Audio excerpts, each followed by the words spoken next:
اللہ رب العالمین کی وحدانیت کا اقرار ضروری ہے، اسی جگہ پر ساتھ ہی نبی اکرم صلی اللہ علیہ وسلم کے رسالت کو تسلیم کرنا بھی ضروری ہے۔ ہمیں معلوم ہونا چاہیے کہ ہم جس نبی کے امتی ہیں، جس نبی کے امتی ہونے کا دعوے دار ہے، اس کی زندگی کیسی تھی، آپ کے حالات کیسے تھے، آپ کی زندگی کے وہ تمام نمایاں کارنامے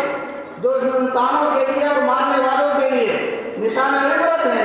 اور جو ہمیں اپنی زندگی کے اندر ڈھالنا چاہیے تاکہ ہم ایک مسلمان کہلائے جانے کے مستحق ہو جائیں، ان تمام چیزوں کو انشاءاللہ میں آپ کے سامنے رکھنے کی کوشش کروں گا۔ رب العالمین سے دعا ہے اللہ رب العالمین مجھے صحیح اور سچی بات کہنے کی توفیق عطا فرمائے۔ آج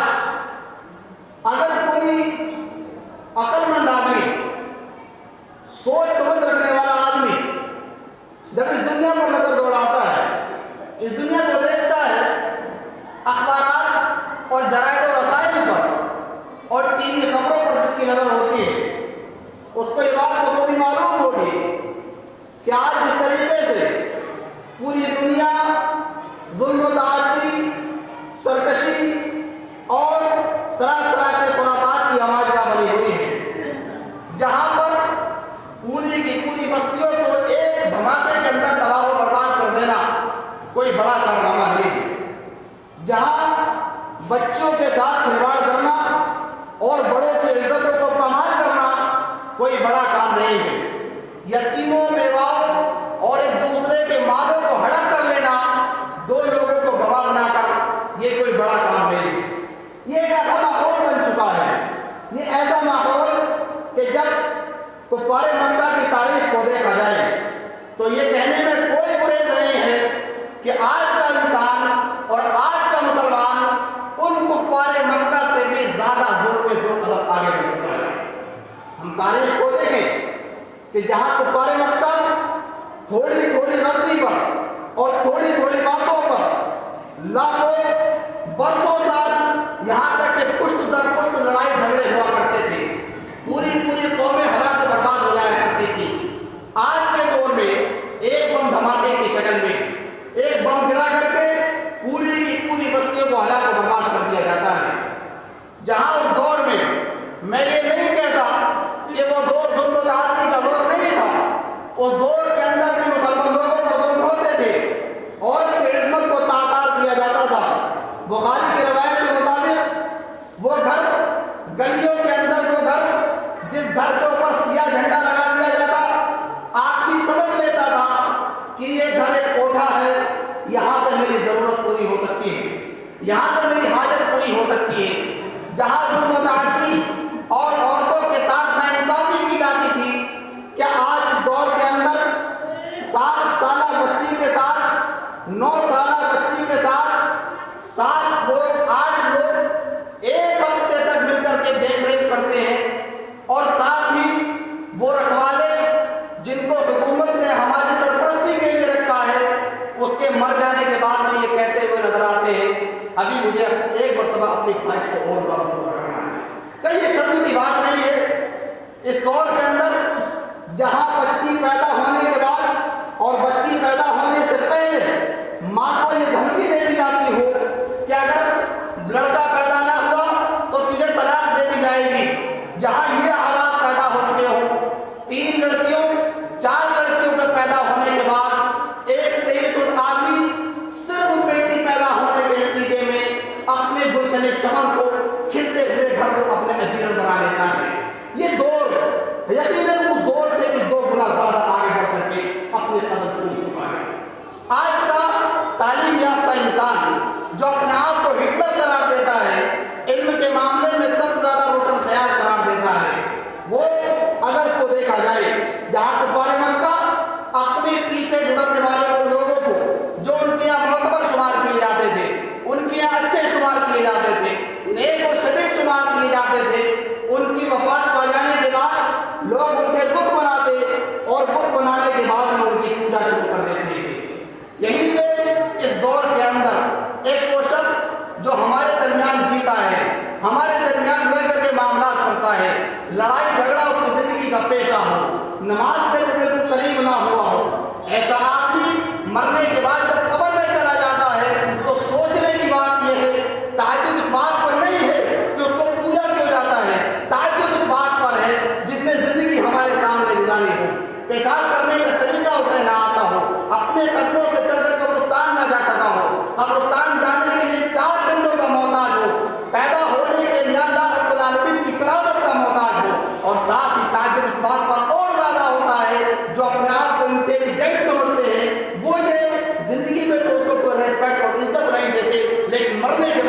سمجھ میں یہ آتا ہے کہ اگر کوئی ہمارے لیے رہنما اور کارگر ہمیں دینے والا کوئی ہو سکتا ہے تو یہ وہ ذات ہے جو آج خبر میں جا سکتی ہے۔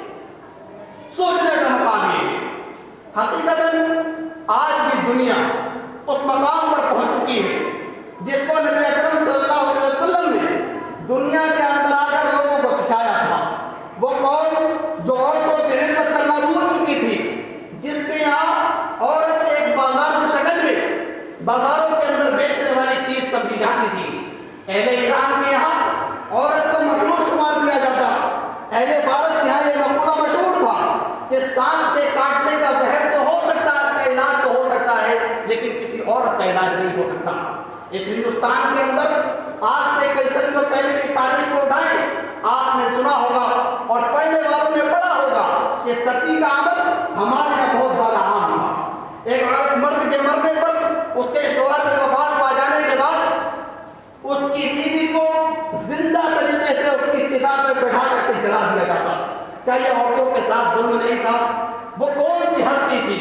آج دنیا کو بتانے کی ضرورت ہے وہ کون سی ہستی تھی جس نے عزت کے لٹیروں کو عزت کا رکھوالا بنا دیا تھا، جس نے عورتوں کی عزت کے لٹیروں کو عورتوں کو اپنی ماں، بہن، بیٹی اور بیوی کی شکل میں رکھنے کا طریقہ سکھایا تھا۔ آج پھر امت کو اور لوگوں کو یہ بتانے کی ضرورت ہے کہ یقیناً اگر تم نجات چاہتے ہو، زندگی کو سنوارنا چاہتے ہو، زندگی کو بنانا چاہتے ہو، تو پھر تمہیں ایک شخصیت نبی اکرم صلی اللہ علیہ وسلم کے طریقے کو اپنانا ہوگا۔ اگر آج بھی عمل اپنی زندگی کے اندر بنانا چاہتے ہو، اپنی زندگی کو چین اور سکون سے گزارنا چاہتے ہو، تو پھر نبی اکرم صلی اللہ علیہ وسلم کے طریقے کو تمہیں اپنانا ہوگا۔ انشاءاللہ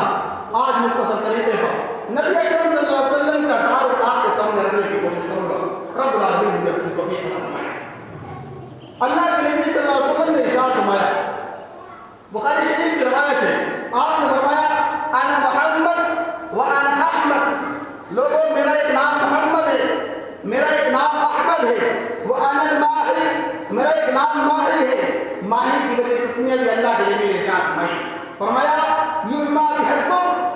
یہ وہ ماہی کا معنی مٹانے والا، میرے ذریعہ اللہ رب العالمین نے اس دنیا کے اندر جتنے بھی کفر تھا، جتنے بھی شرک کی دلدلیں تھیں، ان تمام کی دلدلوں کو اللہ رب العالمین نے میرے ذریعے مٹایا۔ اور اب مکہ مدینہ کے اندر کبھی بھی شیطان کی عبادت نہیں ہو سکتی، کبھی اللہ رب العالمین کے علاوہ اللہ کو نہیں پوجا جا سکتا۔ اللہ کے نبی نے فرمایا وانا الحاشر، میرا ایک نام حاشر ہے، حاشر کا مطلب جمع ہونے والے۔ آپ نے فرمایا کہ میرے بعد اب قیامت آئے گی، اور ایک فرمایا وانا العاقب، میرا ایک نام عاقب ہے، عاقب کا مطلب پیچھے آنے والا، آخر میں آنے والا۔ آپ نے فرمایا میں آخری نبی ہوں، میرے بعد کوئی اللہ رب العالمین کا بھیجا ہوا نبی نہیں آنے والا جو تم اللہ رب العالمین کا پیغام سنائے گا۔ یہاں تک کہ حجۃ الوداع کے موقع پر نبی اکرم صلی اللہ علیہ وسلم نے لاکھوں کے مجموعے کو مخاطب کرتے ہوئے ارشاد فرمایا کیا میں نے الا ابلغ رسالتی، کیا میں نے اللہ رب العالمین کا پیغام تم تک نہیں پہنچا دیا؟ تمام لوگوں نے ایک زبان ہو کر کے اعلان کیا تھا یقیناً آپ نے اللہ رب العالمین کا پیغام پہنچا دیا۔ آپ نے تمام لوگوں کو گواہ بناتے ہوئے لوگوں پر حجت قائم کر دی۔ فَلْيُبَلِّغِ الشَّاهِدَ الْغَائِبَ، جب یہ بات ہو چکی تو یہ پیغام جو یہاں موجود نہیں ہے ان تک پہنچا دیا جائے، اور یہ کام اللہ رب العالمین کے حکم سے آج علماء کرام کر رہے ہیں۔ اسی طریقے سے اللہ کے نبی صلی اللہ علیہ وسلم نے ارشاد فرمایا، مسلم شریف کی روایت ہے، راوی حدیث حضرت ابو موسیٰ اشعری رضی اللہ تعالیٰ عنہ، آپ نے فرمایا میرا ایک نام نبی التوبہ ہے، میرا ایک نام نبی الرحمہ ہے۔ ایک صحابی آتے ہیں اللہ کے نبی صلی اللہ علیہ وسلم کے پاس اور کہتے ہیں اللہ کے نبی صلی اللہ علیہ وسلم مجھ سے گناہ ہو گیا، مجھ پر حد قائم کیجیے۔ اللہ کے نبی صلی اللہ علیہ وسلم نے نماز کا وقت تھا، نماز پڑھائی، نماز پڑھانے کے بعد میں عوام کی طرف مخاطب ہوئے اور متوجہ ہونے کے بعد میں ارشاد فرمایا کہاں ہے وہ صاحب، کہاں ہے وہ لوگ جو اس بات کا دعویٰ کرتا تھا کہ مجھ سے گناہ ہو گیا، حد ہو گئی، کہ اللہ کے نبی صلی اللہ علیہ وسلم مجھے جرم کی سزا دیجیے۔ کھڑے ہو گئے، کہا کیا ہوا؟ اللہ کے نبی صلی اللہ علیہ وسلم نے ارشاد فرمایا تم نے ہمارے پیچھے نماز پڑھی ہے، اللہ رب العالمین کے لیے نماز پڑھی ہے، رب نے تمہارے گناہ کو معاف کر دیا۔ آپ نے فرمایا میرا ایک نام نبی الرحمہ ہے، میں پوری امت کے لیے، پوری انسانیت کے لیے رحمت بنا کر کے بھیجا گیا ہوں۔ ایک صحابی آتے ہیں کفر کی حالت میں نبی کے پاس آئے، کہا اللہ کے نبی صلی اللہ علیہ وسلم میں بیعت کرنا چاہتا ہوں۔ آپ نے ہاتھ بڑھایا، صحابی نے ہاتھ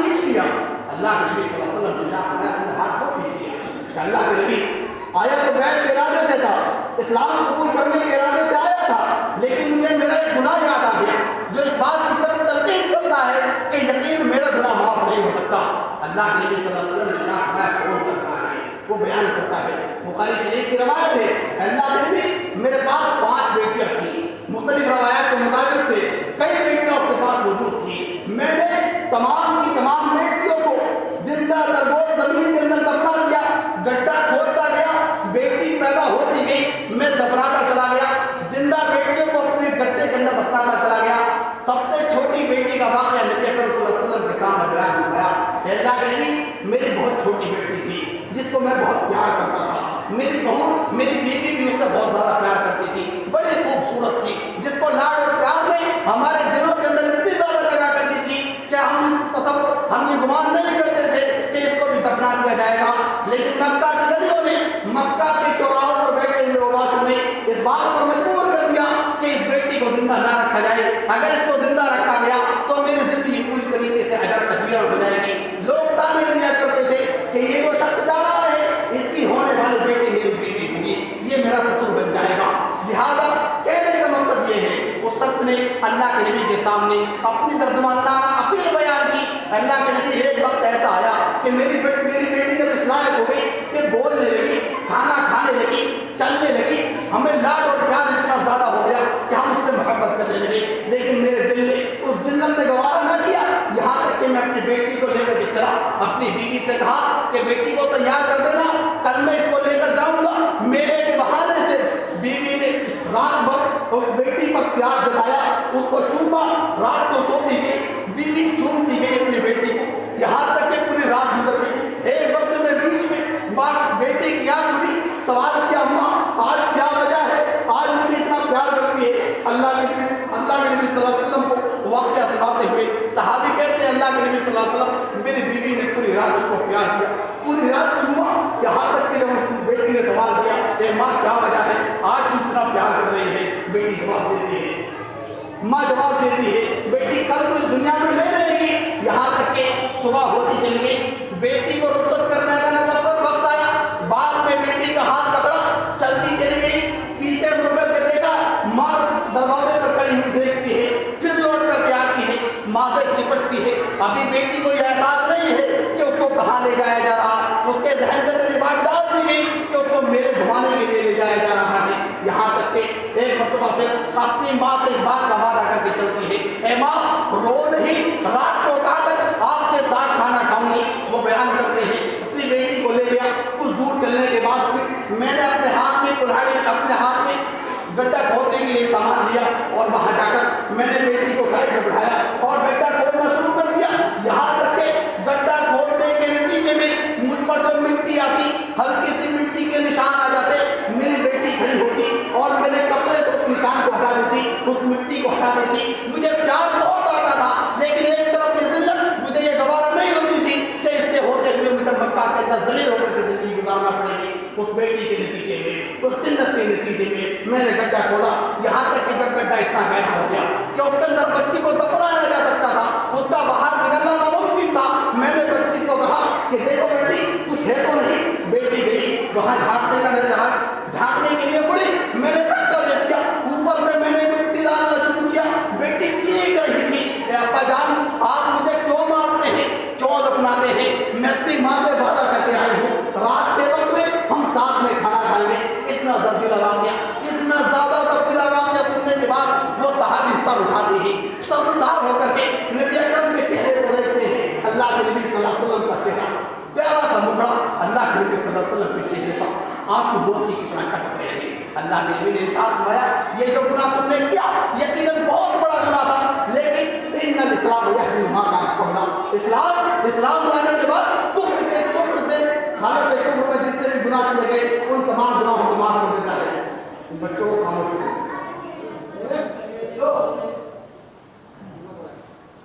اسلام لانے کے بعد جتنے بھی گناہ انسان نے کیے ہوں تمام کے تمام گناہوں کو اللہ رب العالمین معاف کر دیتا ہے۔ اللہ کے نبی نے فرمایا میرا ایک نام بشیر ہے، میرا ایک نام نذیر ہے۔ قرآن مجید میں اللہ رب العالمین ارشاد فرماتا ہے وما ارسلناک الا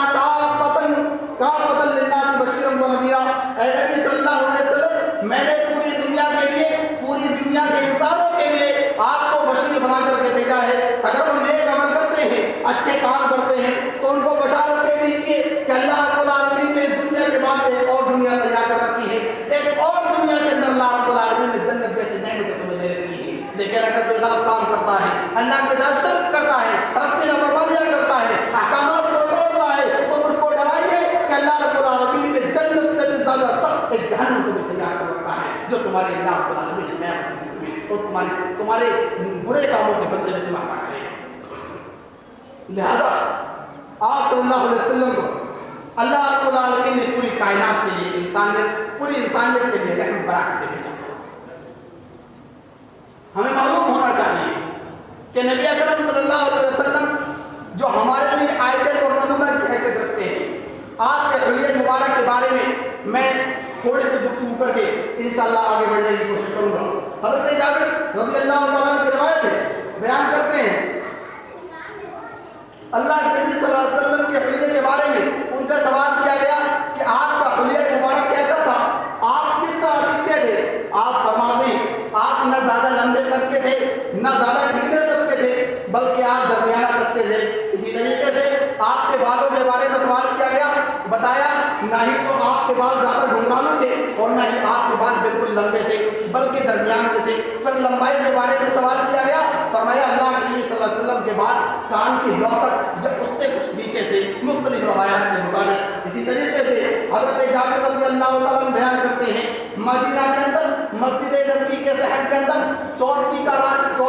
کا چاند آسمان کے اوپر لگا ہوا ہے، نبی اکرم صلی اللہ علیہ وسلم مسجد نبوی کے اندر صحن میں بیٹھے ہوئے، آپ کے اوپر سرخ جوڑا، یہاں تک کہ اللہ کے نبی صلی اللہ علیہ وسلم کا چہرہ چاند کی طرح مسکرا رہا، چاند کی طرح کھل رہا تھا۔ میں مسجد نبوی کے اندر آیا، میں نے آسمان پر چاند کو دیکھا اور چاند کو دیکھنے کے بعد میں نبی اکرم صلی اللہ علیہ وسلم کے مکڑے کو دیکھا، آپ کا چہرہ بالکل پوری طریقے سے کھل رہا تھا۔ پھر آسمان کو دیکھا، آسمان کے چاند کو دیکھا، زمین پر بیٹھے ہوئے چاند کو دیکھا، عائشہ کے چاند کو دیکھا، میری زبان سے نکل گیا کہ اللہ کے نبی صلی اللہ علیہ وسلم ایسا محسوس ہوتا ہے گویا کہ اللہ رب العالمین نے اگر چاند کو بھی روشنی دی ہے تو آپ کے چہرے پر سے دی ہے۔ ہم نے کس کو چھوڑا، کس کو پکڑ لیا، کن کو چھوڑ کر؟ اور یہ حقیقت ہے جس نے نبی اکرم صلی اللہ علیہ وسلم کی سیرت کو اپنایا، نبی اکرم صلی اللہ علیہ وسلم کو اپنی زندگی کے اندر بسا لیا، اس کو کسی دوسرے کی ضرورت محسوس نہ ہوئی۔ جس نے نبی اکرم صلی اللہ علیہ وسلم کو چھوڑ دیا، آپ کی تعلیمات کو ترک کر دیا، تو یقیناً در بدر بھٹکتا ہوا نہ جانے کہاں پہنچ گیا۔ آپ دیکھیں کفار مکہ کو کہ جن کے اندر کفر و عناد اور بتوں کی پوجا، سرکشی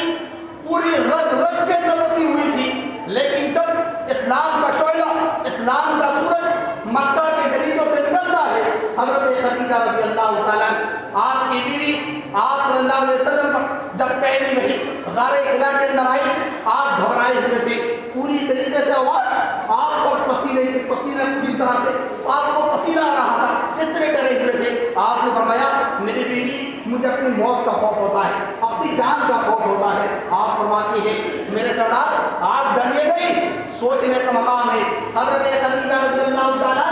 اور ایک بات اور سن لیں، اگر کوئی بیوی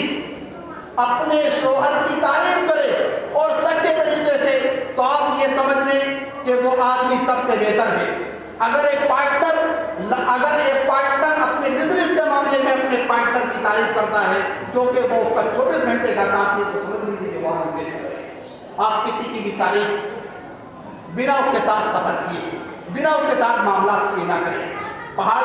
ہوتا یہی ہے کہ ہم کسی کو جانتے نہیں ہیں، دیکھا ہوتا ہے، اچھے طریقے سے نہیں دیکھا ہوتا، لیکن اس کی تعریف اتنے پھول باندھ دیتے ہیں کہ وہ پھول کر کے دوبارہ ہو جاتا ہے اور جب وہ پھٹتا ہے تو کھلا ہوا نکلتا ہے۔ یہی وجہ ہے کہ آج طرح طرح کا ماحول گڑبڑ ہے۔ اللہ رب العالمین ہمیں اس کی بچنے کی توفیق عطا فرمائے۔ کعب بن مالک رضی اللہ تعالیٰ مسلم شریف کی روایت ہے، بیان کرتے ہیں نبی اکرم صلی اللہ علیہ وسلم کا چہرہ جب مسکراتے تھے تو ایسا محسوس ہوتا تھا گویا چاند کا ایک ٹکڑا ہے جو چاند سے کٹ کر کے زمین پہ آ چکا ہے۔ شاعر نے کہا کہ دنیا کے اندر خوبصورتی کی جتنی بھی چیزیں ہو سکتی تھی، یوسف علیہ السلام کا حسن یہاں تک کہ خوبصورتی کے تمام چیزیں اگر کسی ایک شخصیت کے اندر اللہ رب العالمین نے جمع کی تھی تو میرے نبی صلی اللہ علیہ وسلم تھے۔ حضرت علی رضی اللہ تعالیٰ سے آپ کے بارے میں سوال کیا گیا، آپ کا حلیہ مبارک کیسا تھا، آپ کیسے دکھتے تھے؟ بیان کرتے ہیں آپ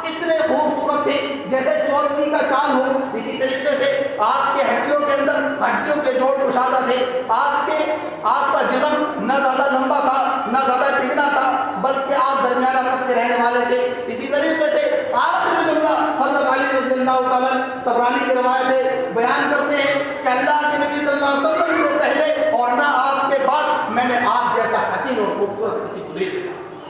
یہ نبی اکرم صلی اللہ علیہ وسلم کی وہ حلیہ مبارک ہے جس کو سننے کے بعد ہمیں اس احساس ہوتا ہے کہ اللہ کے نبی صلی اللہ علیہ وسلم کو جتنی بھی خوبصورتی کی چیزیں ہو سکتی ہے۔ ایک اور روایت کعب مالک کی روایت ہے، بیان کرتے ہیں مسلم شریف کی روایت، مسلم بخاری کی روایت، اللہ کے نبی صلی اللہ علیہ وسلم کی حلیے کے بارے میں بیان کرتے ہیں، آپ کی آنکھ کے اندر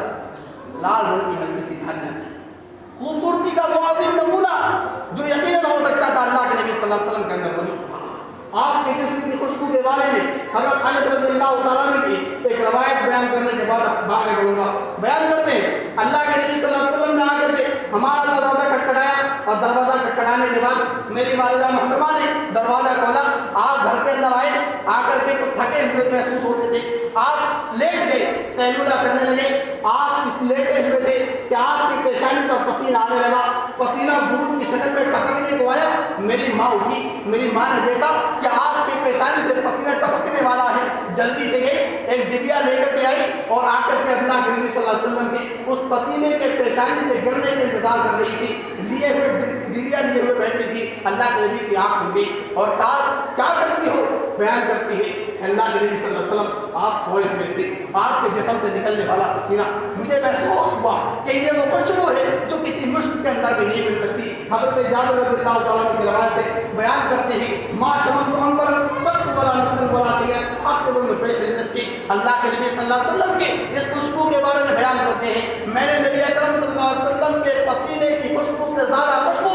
نہ مشک کے اندر پائی ہے نہ کسی دنیا کی خوشبو کے اندر پائی ہے۔ ان کی ماں بیان کرتی ہے کہ اللہ کے نبی آپ کے نکلنے والے پسینے کو میں اس لیے سے لے رہی تھی کہ آپ اس پسینے کو لے کر میں خوشبو میں ملا دوں گی تاکہ اس خوشبو کے اندر خوشبو اور دوبارہ رہے۔ ہم نے کس کو چھوڑا، کس کو پکڑ لیا؟ وہ لوگ جن کو 6 مہینہ نہانا نصیب نہیں ہوتا، ہم ان کو اپنے لیے تصور، اپنے لیے آئیڈل تصور کرتے ہیں۔ یقیناً ہمیں سوچنا اور سمجھنا چاہیے، ہم بھی خریدار ہیں، کوئی ایسا ہو تو صحیح جو نبی اکرم صلی اللہ علیہ وسلم کی صفت کا متلاشی ہو۔ یقیناً اگر دیکھا جائے پوری دنیا کے جتنے پاک پیر بابا مرشد جتنے بھی ہیں تمام کے تمام نبی اکرم صلی اللہ علیہ وسلم کی سیرت سے عالم ہیں، تمام کے تمام خالی پڑے ہوئے ہیں۔ حضرت ابو طالب اللہ کے نبی صلی اللہ علیہ وسلم کی ایک اور صفت جس کو امیر اور صادق کے نام سے جانا جاتا، آپ مشہور واقعہ ہے مکہ کے اندر کعبۃ اللہ کو بنانے کا نمبر آیا، کعبہ کی دیواریں منہدم ہو چکی تھی، کمزور ہو چکی تھی، نمبر یہ آیا کہ کعبہ کو گرا کر کے دوبارہ بنایا جائے۔ تمام کے تمام لوگ تیار ہو گئے، کعبہ اپنی جگہ بن کر کے عمارت کی شکل میں کھڑا ہو گیا، اور جب نمبر ایک ایسی چیز کا آیا جس کو لگانے کے لیے پورا کا پورا مکہ اور آس پاس کے کفار تمام کے تمام لڑنے کے لیے تلوار لے کر کے کھڑے ہوئے کہ جب حجر اسود کے رکھنے کا نمبر آیا، ہر قبیلے کا سردار یہ چاہتا تھا کہ یہ شرف ہمیں حاصل ہو، یہ فضیلت کی بات ہمیں حاصل ہونا چاہیے تاکہ ہم یہ کہہ سکیں کہ مکہ کے اندر کعبہ کے اندر رکھا ہوا حجر اسود ہم نے رکھا ہے۔ آخرکار ایک بزرگ شخصیت نے لوگوں کے درمیان یہ فیصلہ کر دیا کہ کل صبح کے وقت میں، رات میں نہیں، صبح کے وقت میں جو سب سے پہلے کعبہ کے اندر آئے گا وہ یہ فیصلہ کرے گا کہ اس پتھر کو کون رکھے گا۔ اللہ رب العالمین کے حکم کا مطابق نبی اکرم صلی اللہ علیہ وسلم کعبہ کے اندر جا کر صبح کے وقت میں آپ سب سے پہلے پہنچے۔ تمام لوگوں کی یہ خواہش تھی کہ میں جا کر کے کعبہ کے اندر سب سے پہلے جا کر لوگوں کو حکم دوں گا کہ وہ ایسا کریں، ہر ایک کی خواہش تھی، لیکن لوگوں نے دیکھا کہ آمنہ کا لال، مدینہ کا تاجدار، مکہ کا تاجدار حضرت فاطمہ رضی اللہ تعالیٰ کا باپ حسنین کے نانا نبی اکرم صلی اللہ علیہ وسلم کعبۃ اللہ کے اندر پہلے سے موجود ہیں۔ تمام کے تمام دیکھ کر کے خوش ہو گئے، امین آ گئے، سردار آ گئے، سچے آ گئے، لوگوں کے ساتھ انصاف کرنے والے آ گئے۔ حضرت محمد رسول اللہ صلی اللہ علیہ وسلم نے انصاف کا فیصلہ اس شکل میں کیا، آپ نے چادر کو منگایا، چادر منگانے کے بعد حجر اسود کو اپنے ہاتھ سے چادر پر رکھا اور رکھنے کے بعد تمام قبیلے کے سرداروں کو بلایا اور کہا کہ تمام کے تمام لوگ چادر کے کونوں کو پکڑ لیں، چادر کے کنارے کو پکڑ لیں، اور تمام کے تمام پکڑنے کے بعد اس جگہ پر لے گئے۔ نبی اکرم صلی اللہ علیہ وسلم نے اس پتھر کو اٹھایا اور اٹھا کر کے اس جگہ پر رکھ دیا۔ یہ وہ چیز ہے، یہ وہ تاریخ ہے جس کو کائنات میں کبھی بلایا گیا ہے۔ آپ حضرت ابو طالب رضی اللہ عنہ حضرت ابو طالب کے ساتھ شام کے سفر میں نکلے، راستے میں پہنچے، ایک وادی کے اندر پہنچنے کے بعد ایک راہب کو ہار کرتا تھا۔ آپ کی عمر کتنی تھی؟ بعض روایت کے مطابق 9 سال اور بعض کے مطابق 10 سال آپ کی عمر تھی۔ اتنی چھوٹی عمر میں وادی کے اندر اترے، راہب اپنے گھر سے نکل کر کے آیا، اپنی کوٹھی سے نکل کے آیا۔ تاریخ نگاروں نے لکھا کہ اس سے پہلے وہ راہب اپنی کوٹھی سے نہیں نکلا تھا، نکلنے کے بعد دیکھا کہ ایک چھوٹا سا بچہ جس پر آسمان میں بادل نے اپنا سایہ بنا رکھا ہے، بچے کو دیکھا اور دیکھنے کے بعد کہنے لگا یہ بچہ کون ہے؟ قافلے والوں نے کہا ہمارے ساتھ آیا ہوا ابو طالب کا بھتیجا ہے۔ اللہ کے نبی صلی اللہ علیہ وسلم کی اس چیز کو دیکھتے ہوئے اس بچے کو بلایا، کمرے میں گیا، کھانا بنا کر کے لایا۔ اللہ کے نبی صلی اللہ علیہ وسلم قافلے والے کے اونٹوں کو چلا رہے تھے، بلانے کے بعد کھانا کھلایا۔ قافلے والوں سے سوال کیا اس کا والد کون ہے، اس کا رہبر کون ہے، یہ کس کی حفاظت میں ہے؟ آپ قافلے والوں نے جواب دیا ابو طالب ہے۔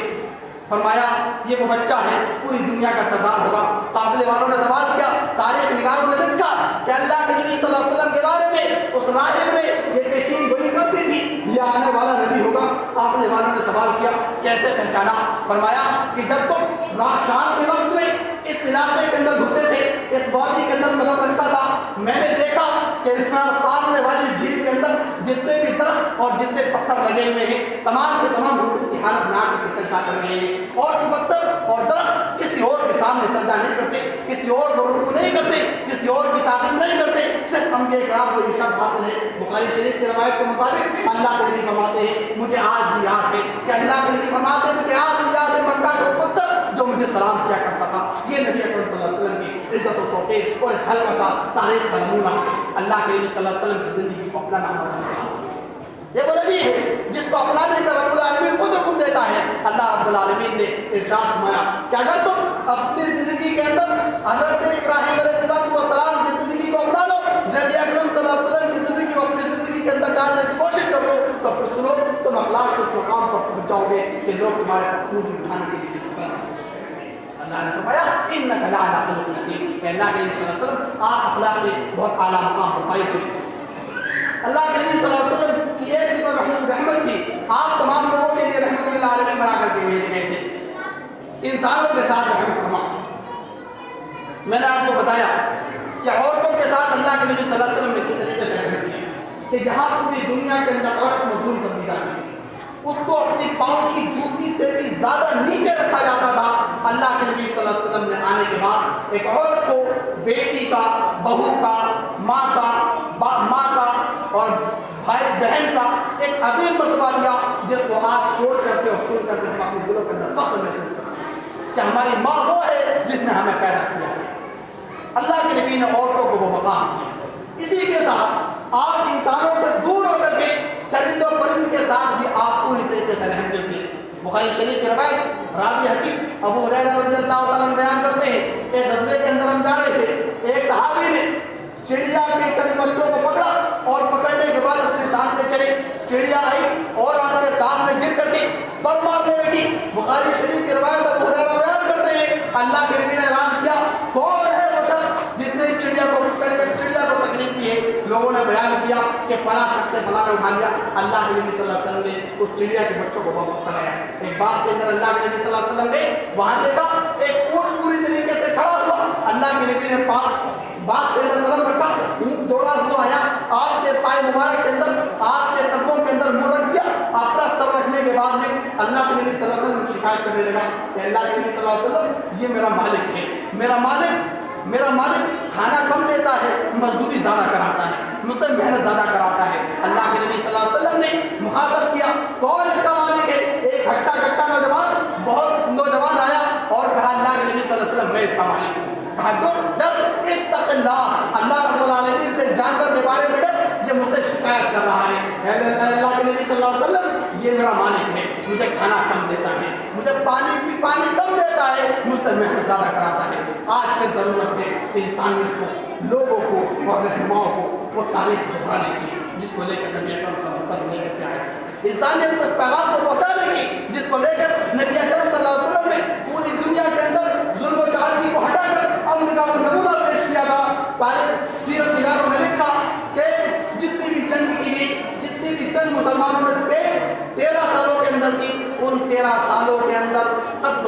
کے والوں کی تعداد 1211 ہے۔ جنگیں کتنی ہوئی؟ تقریباً 56 جنگوں کے اندر قتل ہونے والوں کی تعداد 1211 ہے۔ جب ہم دنیا کے رہنماؤں کی تاریخ پر نظر آتے ہیں تو ہٹلر نے 2 گھنٹے کے اندر 7 کروڑ یہودیوں کو اور وینسٹن نے 2 گھنٹے کے اندر 13 کروڑ انسانیت کو پوری طریقے سے تباہ و برباد کر دیا۔ کیا یہ انسانیت کے رہنما ہو سکتے ہیں؟ یقیناً اگر آج بھی ہم اپنی زندگی سنوارنا ہے، اگر لوگوں کو اپنی عزت بنانی ہے، اپنے وقار کو، اپنے صورت کو چمکانا ہے، لوگوں کے سامنے آئینے کی شکل میں کہ لوگ ہمارے آئیڈیا اور نمونہ سمجھنے کے بعد ہمارے طریقے کو اپنانے کی کوشش کریں، تو پھر ہمیں نبی اکرم صلی اللہ علیہ وسلم کے طریقے کو اپنانا ہوگا، ہمیں اس تاریخ کو دہرانا ہوگا۔ اللہ رب العالمین نے فرمایا وما ارسلناک الا رحمۃ للعالمین، اے اللہ رب العالمین، اے اللہ کے نبی صلی اللہ علیہ وسلم، ہم نے تمام انسانیت کے لیے اور تمام لوگوں کے لیے ہم نے آپ کو رحمت بنا کر بھیجا۔ یہ بیٹیاں جن کو ہم اپنے اوپر بوجھ سمجھتے ہیں، جن کو ہم باہر سے باہر سمجھتے ہیں، جن کی 2 بیٹیاں ہو جائیں، 3 بیٹیاں ہو جائیں، اپنے زندگی پر وہ بوجھ سمجھنے لگتا ہے، نہ جانے اللہ نے کون سا عذاب نازل کر دیا۔ سنو، ان بیٹیوں کو نازل کرنے کے بعد، بیٹیوں کو پیدا کرنے کے بعد رب العالمین کو رزق کی نشانی ہے۔ اللہ کے نبی نے فرمایا کہ جس نے 3 بیٹیاں ہوئی، جس کے یہاں 3 بیٹیاں ہوں اور 3 بیٹیوں کی اچھی طریقے سے پرورش کرے، اچھی تعلیم دے، پرورش کرنے کے ساتھ ساتھ نیک گھرانے کے اندر صحیح طریقے پر ان کا نکاح کر دے، ان کا بیاہ کر دے، تو سنو قیامت کے دن یہ بیٹیاں اس کے اور جہنم کے درمیان آگ ہو جائیں گی۔ یہ رحمت کا وہ کرشمہ ہے۔ ان بیٹیوں کی حقیقت کو سمجھیں، اپنی اولاد کی حقیقت کو سمجھیں، ان کو اچھی تعلیم دیں۔ اگر ان کو تم نے سنبھال لیا تو یقیناً تمہاری زندگی سنبھل سکتی ہے، لیکن اگر اولاد پر دھیان نہ دیا، بیٹوں کو نہ سنبھالا، بیٹیوں کو نہ سنبھالا، تو آنے والے وقت میں تم اس بات کو کہنے کے مجاز نہ ہوگے کہ اللہ رب العالمین نے، اللہ رب العالمین کی نہ جانے کون سی بات ہمارے اوپر موجود ہے کہ ہماری زندگی یہ ہمارے اپنے کرتوت ہیں۔ ہم نے کمانے کے سلسلے میں، روزی کے سلسلے میں حلال اور حرام کی تمیز نہیں کی، جس کی وجہ سے آج ہماری اولاد اس بات کے اوپر لازم ہوئی کہ ہماری اولاد بڑھاپے کی حالت میں ہمیں ڈنڈے سے مارتی ہے، گالیاں بکتی ہے۔ یہ صرف ان کی تربیت کا حاصل ہے، ہم نے تربیت پہ دھیان نہیں دیا۔ اس لیے ہم سب سے پہلے اللہ رب العالمین کی معاملہ دعا کریں، رب العالمین کی اولاد کو نیک اور صحیح طریقے سے بنائیں۔ اللہ رب العالمین کی اولاد ہماری بڑھاپے کا سہارا ہے، اس کو صحیح طریقے سے نیک بنانے اللہ نے فرمایا مرنے کے بعد میں جہاں انسان کے عمل کا سلسلہ منقطع ہو جاتا ہے، لیکن 3 چیزیں ایسی ہیں جو اس کو ہمیشہ فائدہ پہنچاتی ہیں۔ ان میں سے ایک نیک و صالح اولاد ہے جو مرنے کے بعد میں اپنے ماں باپ کی رہنمائی کرتی ہے۔ بھلا تم سب کے جاریہ نہ کر سکے، تمہیں اتنی توفیق نہ ملی کہ تم کچھ مال خرچ لا کے رب العالمین کی بارگاہ میں خرچ کر سکو، تمہیں اللہ رب العالمین نے علم نہیں دیا کہ تم لوگوں کو اللہ رب العالمین کا اور کوئی لوگوں کی اصلاح کے لیے دین سکھا سکو، لیکن اولاد تمہارا ایک ایسا سرمایہ ہے جو تم پیچھے چھوڑنے کے بعد بھی اپنے نئے عمل کا ذریعہ بنا سکتے ہو۔ رب العالمین ہمیں توفیق فرما، اللہ رب العالمین کو بھی مقبول ہے، ان کے قدموں پہ رہنے کا اللہ جو بیمار ہے ان کو شفا کاملہ نصیب فرما۔ اللہ رب العالمین جتنے لوگ کسی طریقے سے پریشان ہیں، چاہے وہ پریشانی ہو یا کسی اور پریشانی میں مبتلا ہے، اللہ